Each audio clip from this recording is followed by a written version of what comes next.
Thank you. I didn't expect the band's men to notice my escape so quickly. I tried to hide here in the woods, but there wasn't time. And now I'm a dead man.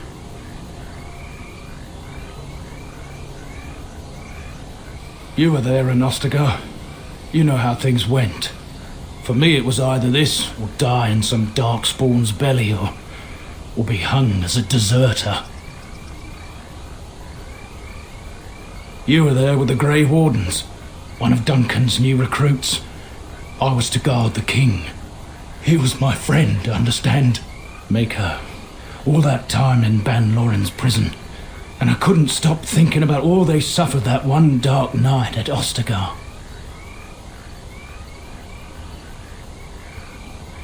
It was a fool's battle, lost before it begun.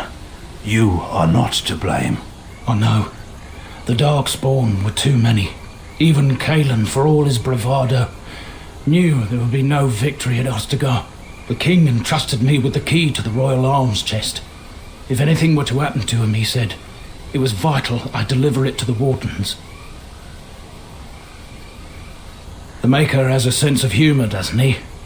I suppose it's for the best, however. Had I kept it, it would be in Ban Loren's hands by now.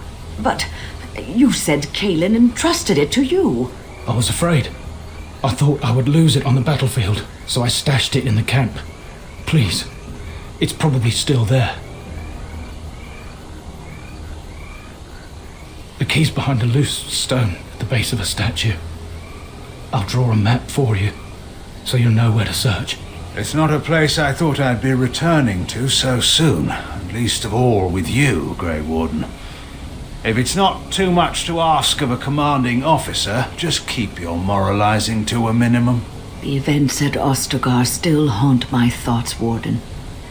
If that is where we are headed, I would like to accompany you. It is vital that the king's documents do not fall into the wrong hands.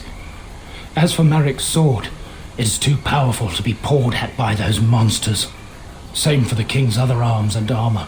And if you happen to find Cailan's body, see it off. He was our king. He shouldn't be left to rot amidst the darkspawn's filth.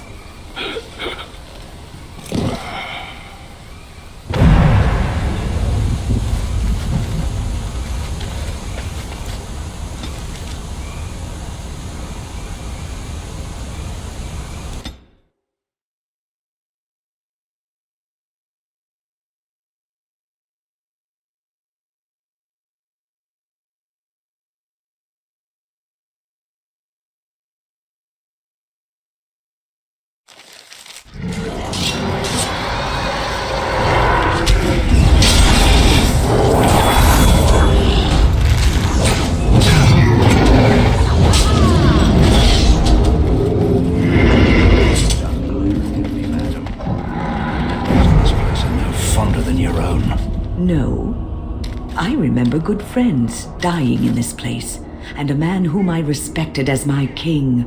All I remember is a fool's death and a hard choice. I'd make the same again. Even knowing all that you know now, Logain Mac Tyr? Even so. Come, madam, our bitterness is better spent against the darkspawn than each other. Yes, Maker forbid that I might waste a whole life's bitterness just on you.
cold does the king's metal feel in your hands, Loghain? I feel nothing, old woman, and your constant prodding for regrets will gain you little. And what if it had been your daughter in his place? Would you have regrets then? Had I raised her to be such a fool as that, I'd have been in no better position to save her. What you forget is that your king was beyond saving. The darkspawn would either have had him or have had us all. Do you really believe we would have been so much better off had I chosen otherwise? It is my belief that a man who ties his own hands behind his back should not cry foul that there is no one left to defend his king.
Cheating bastard!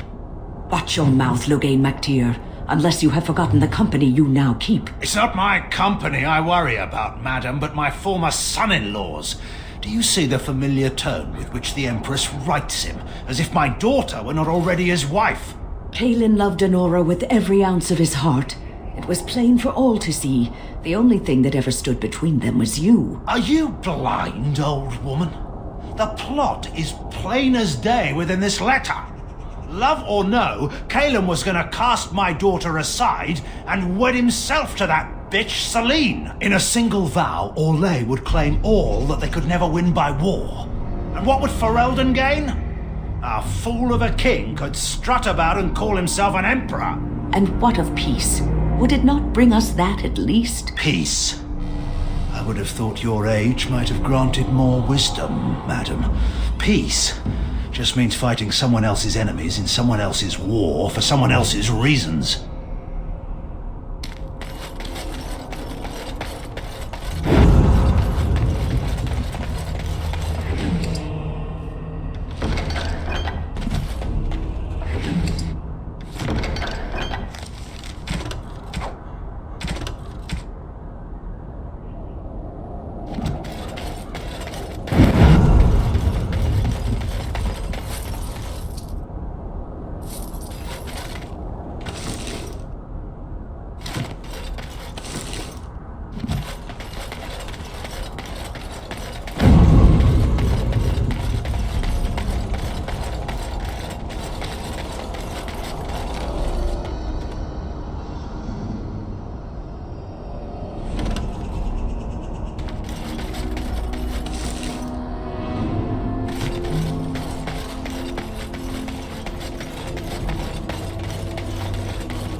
So be it.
The moment you try to take him down, they'll just plug us full of arrows.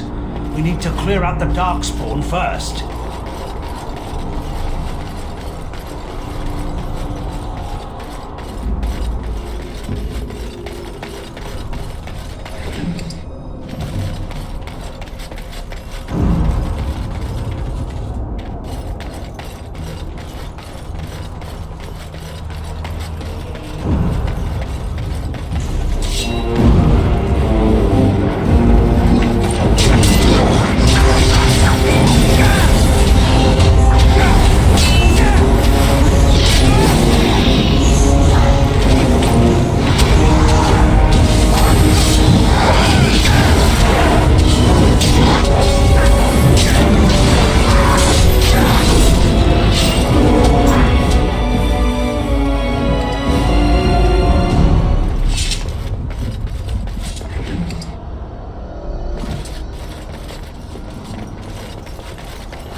back into their tunnels, are they?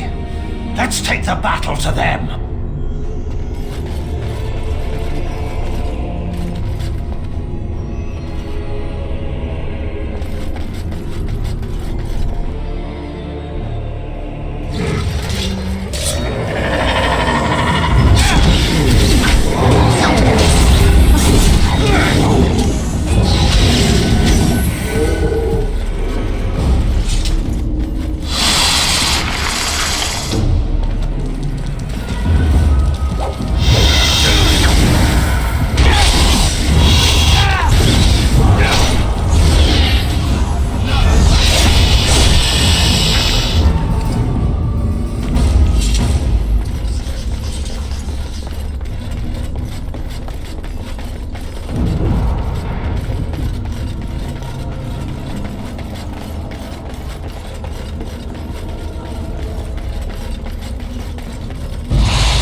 Loghain. And I wish you would do the same, madam. It's been a long and wearying day. On that, at least, the two of us can agree. We are done here. Let's go home and not speak of this again.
Speak your venom and get it over with, Loghain. He may be a fool, but he doesn't deserve to be strung up like this. Sure, throw roses and wax poetic about how great a leader he would have been had he only not thrown himself on the swords of the advancing darkspawn. As you command, Grey Warden.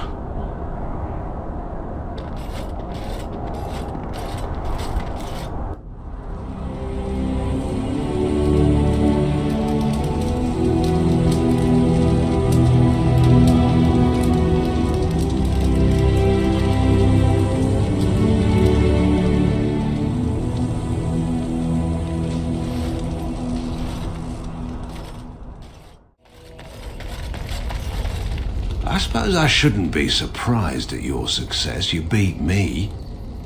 Perhaps you can do this after all. Do you want something? I suppose I have a moment. Anora always did have a flair for the dramatic. She could have been a bard.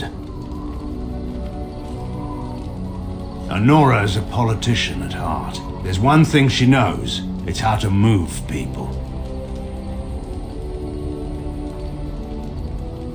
Well, I'm sure having you come to her rescue gave Anora no small amount of pleasure.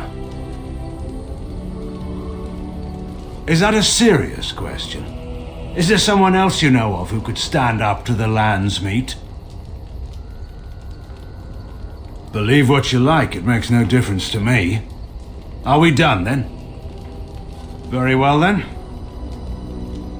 I suppose that depends on how much of the kingdom was left by then. Once the border was secure, the army would have regrouped to push back the darkspawn in the south. It's easy to say now. When chevaliers were massing on our doorstep, things were a little less clear.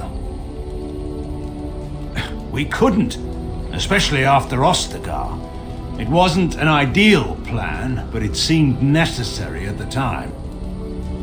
There was never any question in my mind that Anora would remain on the throne. After all, who else was there? Maric had no brothers or sisters. Most of the Teyrns were publicly hung by Megran when he took power. Very well then. So far as anyone could tell, she was the undisputed monarch of the whole world. She'd fall, skin her knees, and command them to stop stinging. It may have worked, too. If you didn't already expect that, I've no idea what to say to you. If you're expecting some particular insight into my daughter's character, I'm afraid I'm probably not the best source. I'm hardly impartial.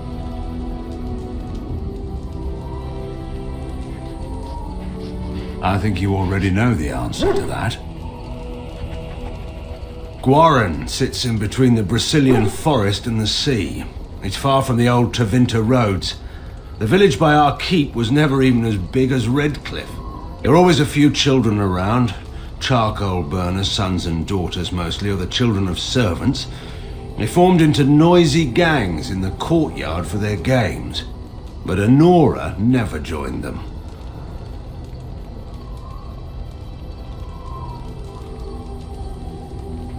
Cailan. He was a bit younger than she was, but Honora would lead him about the palace like a puppy on a leash, deep in adventures together. I believe the two of them once fought an army of ogres in the wine cellar.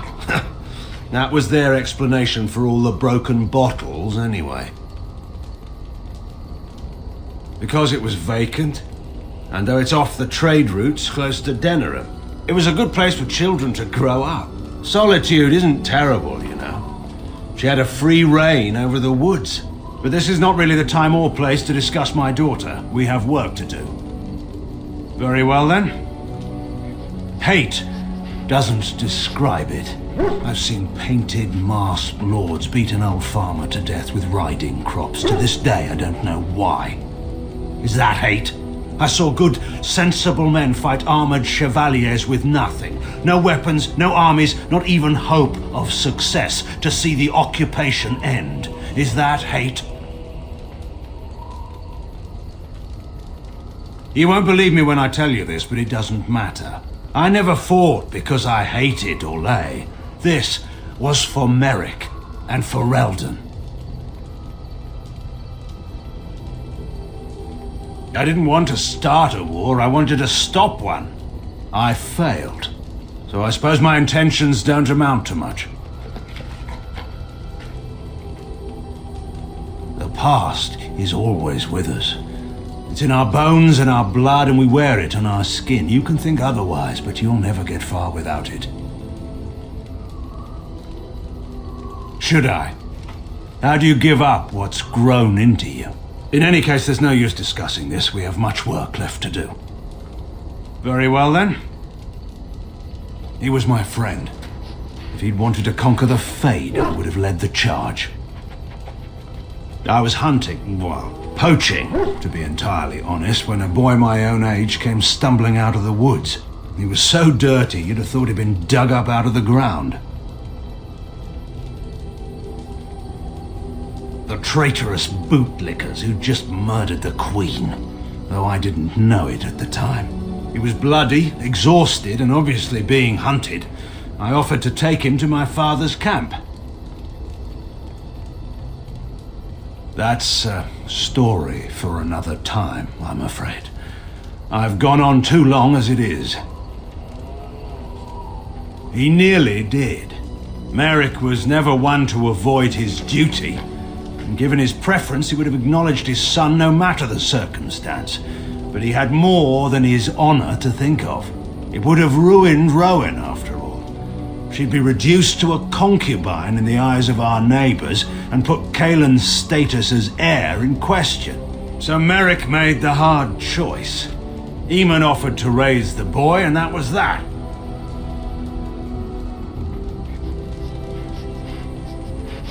I was Teyrn by then, and a general. You can buy respect through birth or by bloodshed, I've found. But we've been idle long enough. We should get moving. There are men who inspire such devotion that your guess is as good as mine. Merrick was remarkable. That's all I can say of him. Very well then. Of course.